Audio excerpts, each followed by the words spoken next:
Mheshimiwa Mwenyekiti, nitumie nafasi hii kueleza kuhusu mafanikio ya mradi mmoja wa kielelezo ambao tumeukamilisha mwaka huu. Mradi huo ni ujenzi wa daraja la JP Magufuli Kigongo Busisi mkoani Mwanza.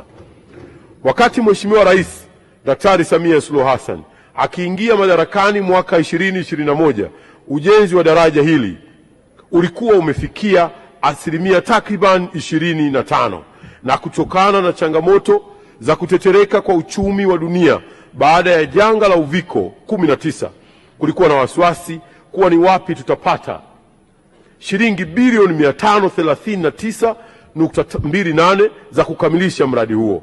Mheshimiwa Mwenyekiti, naomba kutumia fursa hii kutoa pongezi na shukrani kubwa kwa rais wetu Daktari Samia Suluhu Hassan ambaye si tu amelipa fedha zote hizo kwa mkandarasi kwa wakati, lakini amekamilisha mradi wa ujenzi uliokuwa ndoto ya mtangulizi wake, ambapo Mwenyezi Mungu akaamua ukamilisho wakati huu wa Daktari Samia Suluhu Hassan.